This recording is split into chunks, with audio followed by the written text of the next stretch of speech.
Fermeture des écoles suite au Covid, les taxes sur l'essence, et le moratoire sur les expulsions. Ce ne sont là que quelques-unes des politiques libérales qui ont fini par nuire aux pauvres.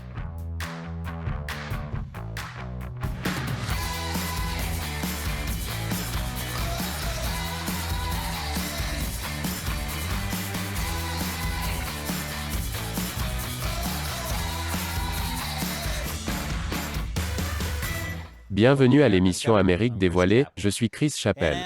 Alors que nous entrons dans cette saison de gentillesse et de charité, je pense qu'il est important de rappeler à tous que les bonnes intentions peuvent être mortelles. Je ne veux pas paraître cynique, mais si vous ne faites pas attention, les bonnes intentions peuvent finir par faire plus de mal que de bien. C'est un peu comme si vous donniez à votre enfant un bazooka pour qu'il puisse se défendre contre le monstre sous son lit. Que pourrait-il arriver de pire? Il n'y a pas de meilleur exemple de bonnes intentions qui ont mal tourné que certaines politiques libérales que les électeurs pensaient utiles, mais qui ont fini par nuire aux pauvres. En fait, j'ai 5 exemples de cela, en commençant par numéro 5. Tout le monde aime les cochons. Pas assez pour arrêter de les manger, bien sûr. Mais avant de les manger, nous voulons qu'ils soient bien traités. C'est pourquoi les Californiens ont voté une mesure visant à améliorer la qualité de vie des porcs, en exigeant que les truies disposent d'un espace d'au moins 7,3 mètres carrés et que tous les produits à base de porc vendus en Californie respectent ces normes. Qu'y a-t-il de mal à cela?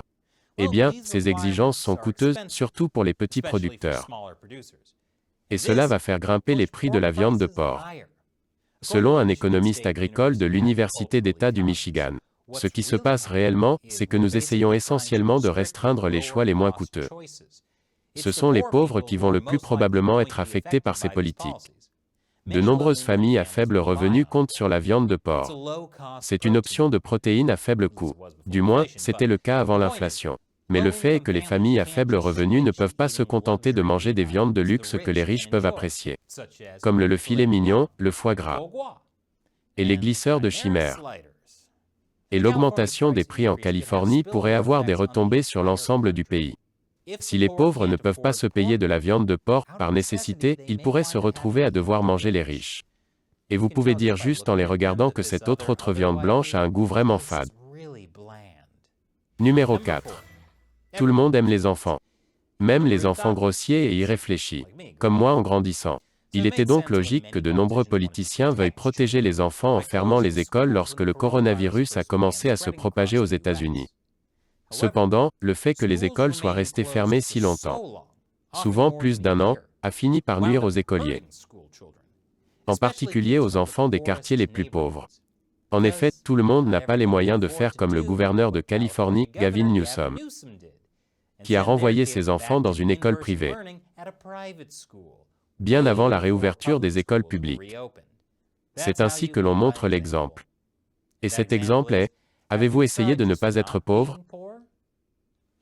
Selon un rapport de Human Rights Watch, les étudiants les plus pauvres sont moins susceptibles de disposer des équipements nécessaires à l'enseignement à distance en ligne, plus susceptibles de trouver difficile l'accès à Internet pour l'enseignement à distance en ligne en raison de son coût, et moins susceptibles d'être en mesure de faire face aux coûts existants ou nouveaux liés à l'éducation. Cela peut sembler fou, mais tout le monde n'a pas les moyens d'accéder à l'Internet.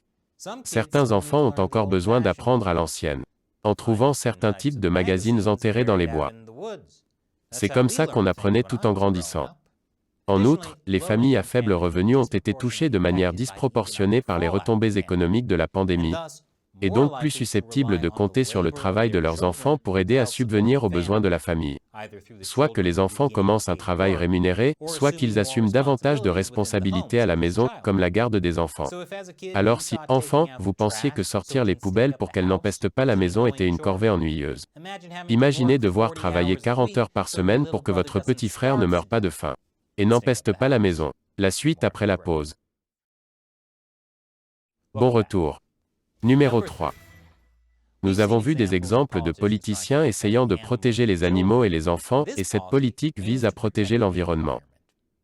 Le président Biden a annoncé qu'il voulait que la moitié des voitures aux États-Unis ne produisent aucune émission d'ici 2030. Et de nombreux États démocrates suivent son exemple. Les véhicules à essence seront progressivement éliminés ou carrément interdits dans les 15 prochaines années. À Washington, en Californie, et même à New York. Ce qui veut dire que les New-Yorkais devront faire entrer clandestinement des voitures à essence du New Jersey. Tout est légal dans le New Jersey. Mais si l'interdiction des voitures à essence se répand dans le pays, cela signifie que la plupart des gens qui espèrent acheter une nouvelle voiture dans le futur devront en acheter une électrique. Parce que nous savons tous que les voitures volantes ne seront toujours pas disponibles. La science peut envoyer un homme sur la Lune, mais elle ne peut même pas mettre une Corolla au-dessus d'un appartement. Certaines recherches ont montré que les véhicules électriques pourraient permettre aux clients d'économiser plus d'argent au cours de la durée de vie de la voiture par rapport aux véhicules à essence. Cependant, le coût initial de l'achat d'un véhicule électrique est souvent beaucoup plus élevé. Par exemple, une Toyota Camry de 2022 coûte environ 25 000 $, alors que la Tesla Model 3 la plus basique coûte près de 39 000 $. Et une conduite en état d'ivresse dans une voiture volante coûte des centaines de milliers de dollars. Peut-être que c'est mieux qu'elle ne soit pas encore inventée. Et oui, vous pouvez bénéficier de réductions et de primes sur un véhicule électrique, mais il reste beaucoup plus cher.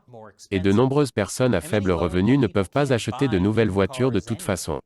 Ils achètent des voitures d'occasion, qui sont pour la plupart des voitures plus anciennes, fonctionnant à l'essence. Et bien sûr, ces nouvelles lois signifient que la valeur de revente de toute voiture à essence que vous possédez actuellement va également baisser. En fait, forcer les gens à acheter des voitures électriques et leur dire qu'ils économiseront de l'argent à long terme n'aide pas ceux qui n'ont pas d'argent pour les besoins élémentaires en ce moment.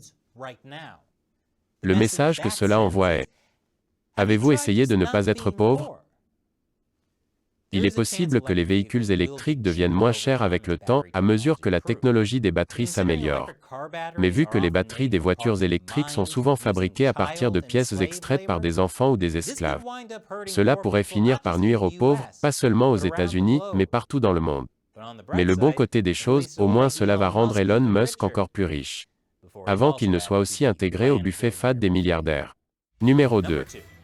L'endroit le moins cher où vous pouvez avoir de l'essence ces jours-ci est le menu à $1 chez Taco Bell. Mais si les prix de l'essence sont si élevés, c'est en grande partie à cause des taxes sur l'essence. La taxe fédérale sur l'essence est de 18,4 centimes par gallon d'essence et de 24,4 centimes par gallon de diesel. Cet argent est versé au Highway Trust Fund. Le Highway Trust Fund finance la plupart des dépenses du gouvernement fédéral pour les autoroutes et les transports en commun. Les autoroutes et les transports en commun, 1. Heureux de voir que l'argent de nos impôts est dépensé de manière efficace. Et en plus de la taxe fédérale sur l'essence, il y a aussi les taxes sur l'essence des États. Et quand elles sont augmentées, ce sont évidemment les pauvres et la classe moyenne qui en pâtissent le plus. Les gens qui ont moins d'argent doivent généralement se déplacer plus loin, ce qui signifie qu'ils ont besoin de plus d'essence. L'augmentation de la taxe sur l'essence en Californie explique en partie pourquoi cet État a les prix de l'essence les plus élevés du pays. Bien sûr, l'objectif de la taxe sur l'essence en Californie est de protéger l'environnement. Et la Californie n'est pas exactement connue pour la qualité de son air. Plus d'informations après la pause. Bon retour. Et enfin, numéro 1. Les moratoires sur les expulsions pendant la pandémie n'ont pas pu nuire aux pauvres, n'est-ce pas? C'était destiné à leur éviter de perdre leur maison. Eh bien, cela les a aidés à court terme, mais leur fera du tort à long terme. C'est un peu l'inverse de l'achat d'une voiture électrique. Les moratoires sur les expulsions ont nui aux petits propriétaires pendant la pandémie, qui n'étaient pas en mesure d'augmenter ou même de percevoir les loyers dans de nombreux cas.